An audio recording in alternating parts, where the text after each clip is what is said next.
Friends, आज के video में पौधे को एनपीके देने का एक जैविक तरीका बताऊंगी, जिससे आपके प्लांट को बिना कोई साइड इफ़ेक्ट हुए नाइट्रोजन, पोटेशियम, फास्फोरस के सारे फ़ायदे मिल सकेंगे। इसके साथ ही इस फर्टिलाइज़र में कई माइक्रोन्यूट्रिएंट्स मौजूद होंगे जो कि पौधे में अच्छी ग्रोथ और अच्छे फल फूल लाने में मदद करेंगे। यूँ तो हम प्लांट के लिए हमेशा फर्टिलाइज़र यूज़ करते रहते हैं, लेकिन यदि फर्टिलाइज़र को सही कॉम्बिनेशन में सही तरीके से पौधों पर दिया जाए तो पौधे को इसके कहीं ज़्यादा फ़ायदे होते हैं। चाय पत्ती का फर्टिलाइज़र आप अक्सर अपने पौधों में देते रहते होंगे, लेकिन इसको यदि आप सही तरीके से पौधे के लिए दें तो पौधे को बहुत सारे न्यूट्रिएंट्स आसानी से मिल जाएंगे और पौधे में इसके फ़ायदे भी बहुत ज़्यादा होंगे। यदि प्लांट में ग्रोथ रुकी हुई है या फूल नहीं आ रहे हैं, पौधा एकदम कमज़ोर बेजान नज़र आ रहा है, पत्तियां पीली पड़ रही हैं, कलियां फूल बनने से पहले गिर जाती हैं, तो ये सारी समस्याएं इस फर्टिलाइज़र को डालने से ख़त्म होंगी। इसके साथ ही एक और बड़ी प्रॉब्लम प्लांट्स में होती है कि पौधा ग्रोथ करता जाता है लेकिन उसमें फ्लावरिंग नहीं होती है। तो ये समस्या भी दूर होगी, क्योंकि जो फर्टिलाइज़र मैं बनाने वाली हूँ उसमें अच्छी मात्रा में नाइट्रोजन, पोटेशियम, फॉस्फोरस के साथ साथ पौधे को कैल्शियम, मैग्नीशियम जैसे कई पोषक तत्व मिल सकेंगे। कैल्शियम की कमी से भी प्लांट में पत्तियां पीली पड़ जाती हैं या बड्स ड्रॉप प्रॉब्लम होती है, पौधा कमज़ोर नज़र आने लगता है। और इसके साथ ही यदि प्लांट ग्रोथ करता जा रहा है, उसमें फूल नहीं आ रहे हैं, तो इसमें मौजूद पोटेशियम प्लांट में फूल लाने में मदद करेगा। इस फर्टिलाइज़र को आप फर्टिलाइज़र ही नहीं, एक इंसेक्टिसाइड या फंगिसाइड की तरह भी अपने प्लांट पर यूज़ कर सकेंगे। तो दो चीज़ों का मैंने इस्तेमाल किया है इस फर्टिलाइज़र को बनाने में। चाय पत्ती से तो हम सभी परिचित हैं, दूसरी चीज़ भी बहुत ही आसानी से उपलब्ध हो जाती है, एकदम फ्री की चीज़ है। कम बजट में आसान तरीके से आप अपने प्लांट को बहुत ही पावरफुल फर्टिलाइज़र दे सकते हैं। तो पूरे वीडियो में मेरे साथ बने रहें।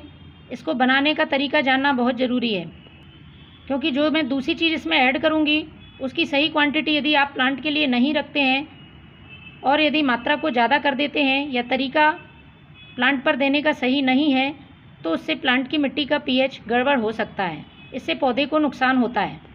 मैं सारी चीज़ें आपको डिटेल में बताती हूँ, क्योंकि बहुत से लोगों के कमेंट्स आते हैं आप इसका साइंटिफिक डिटेल्स दें, इसमें कौन से पोषक तत्व हैं वह बताएं, उसके बाद फर्टिलाइज़र बताएं। इसलिए मैं ये सारी चीज़ें आपको क्लियर करती हूँ कि किस चीज़ में कौन से पोषक तत्व होते हैं और उनके क्या फ़ायदे हैं।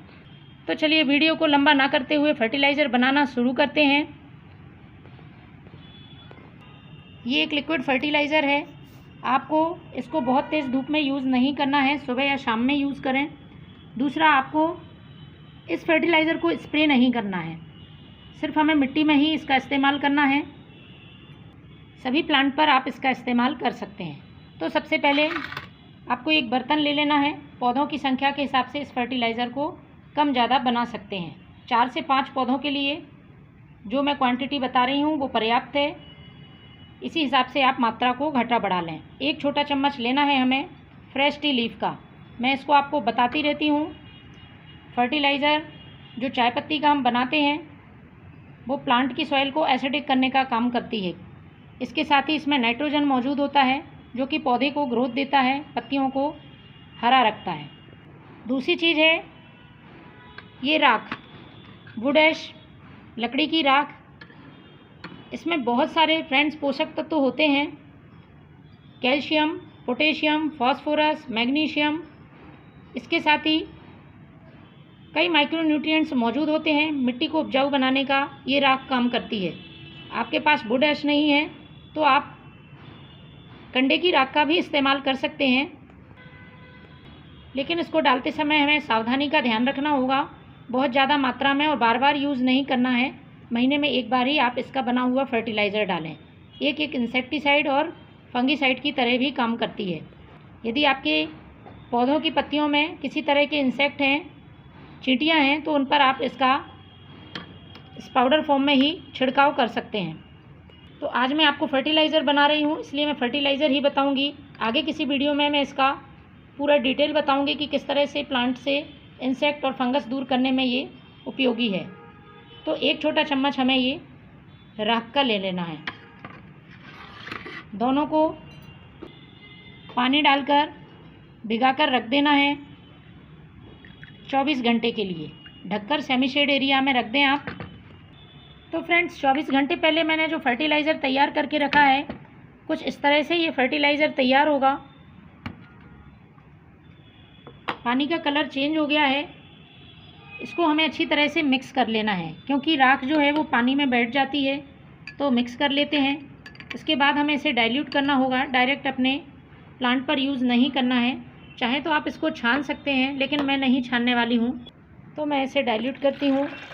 जितना भाग आप फर्टिलाइज़र का ले रहे हैं, उसका 5 से 6 गुना आपको सादा पानी मिला लेना है। अच्छी तरह से डाइल्यूट करने के बाद ही आप अपने प्लांट पर यूज़ करें। तो फ्रेंड्स कुछ इस तरह से ये फर्टिलाइज़र तैयार होगा। इसको आपको अपने प्लांट में मिट्टी में पॉट की साइज़ के हिसाब से डालना है। ड्रेनेज होल से बाहर नहीं निकलना चाहिए, बस इसका ध्यान रखें। तो फ्रेंड्स आप भी अपने प्लांट को इस तरह से फर्टिलाइज़र देकर हेल्दी बनाएं। Thank you.